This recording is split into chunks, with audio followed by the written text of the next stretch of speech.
이번에 알아볼 책은 소리 없는 아이들입니다. 내 푸른 자전거에 이은 황선미 작가의 두 번째 작품이죠.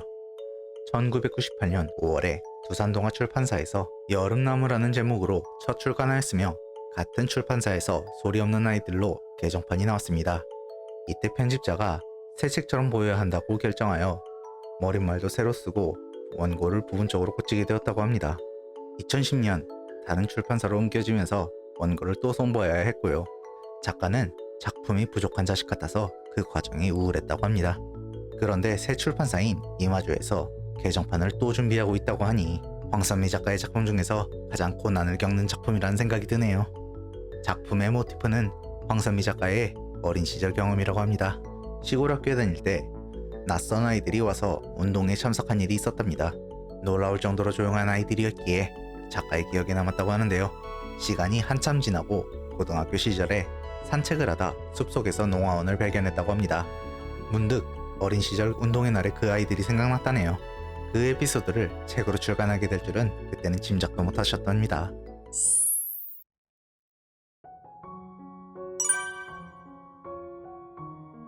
뒤에서 누군가 달려오는 게 느껴졌다.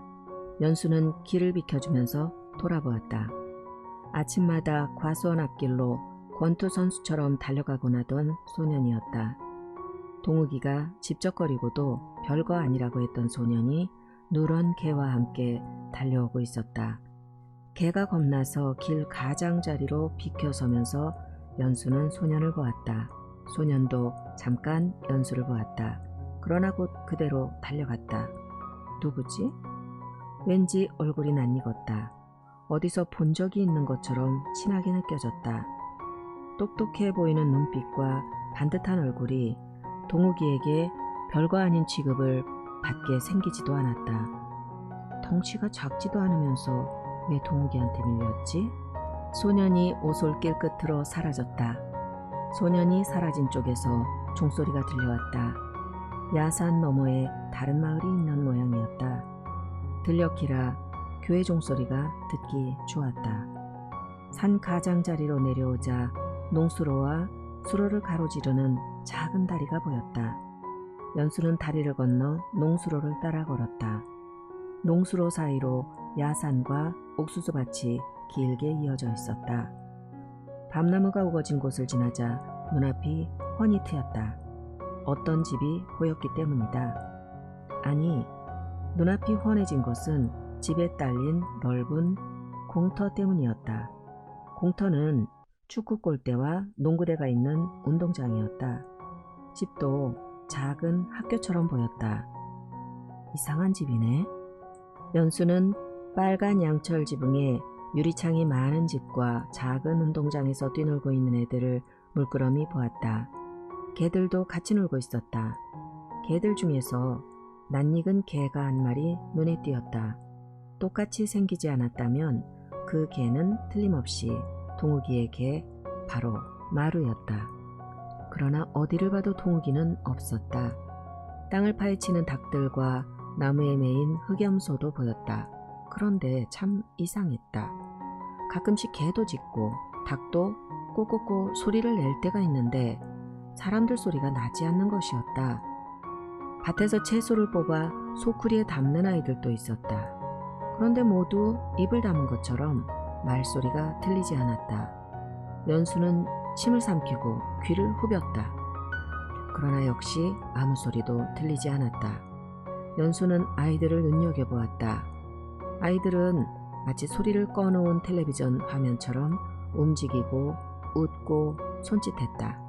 그런데 꼭 그런 것만도 아니었다. 가끔 괴상한 소리를 지르기도 했다. 알아들을 수도 없는 소리라 귀를 기울이면서도 연수는 고개를 갸웃거렸다. 아이들이 그렇게 많은 것도 이상했다. 도대체 뭐 하는 데지? 어렸을 때 우리 학교의 운동회는 지역의 축제나 마찬가지였습니다. 동네 사람은 물론이고 근처에 미군 부대 군인들까지 구경 올 정도였거든요. 운동회가 끝나갈 무렵쯤이면 줄을 맞춰서 운동장에 오는 아이들이 있었습니다. 그 아이들은 게임 하나 정도를 같이 하고 조용히 공책을 받아갔어요. 먼 길을 걸어왔는지 그 아이들은 올 때부터 지쳐 있었고 돌아갈 때는 먼지투성이었습니다. 그 아이들은 너무 조심스럽고 조용했어요. 참 이상했죠. 나는 그 아이들이 궁금했습니다. 나중에서야 그 아이들이 농아라는 걸 알게 됐지만 그때는 몰랐습니다. 시간이 흐르고 고등학생이 됐을 때 학교 수업이 싫어서 땡땡이를 치고 산책한 적이 있었거든요. 그때 처음 가본 숲속에서 빨간 지붕집을 발견했어요.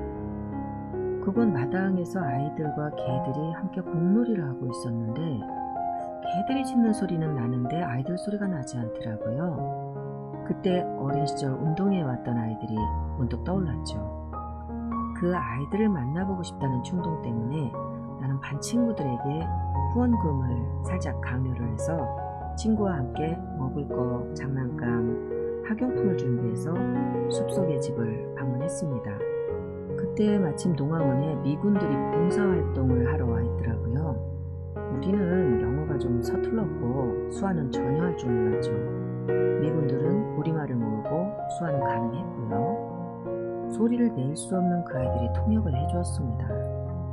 영어식의 수화도 한글도 그 아이들은 알았던 거예요. 아이러니한 상황이었죠. 창피하기도 했고요. 얼마나 부끄러웠는지 모릅니다. 말을 못하는 아이들인 줄만 알았는데 그 순간 그들이 가장 뛰어난 능력자들이었던 거예요.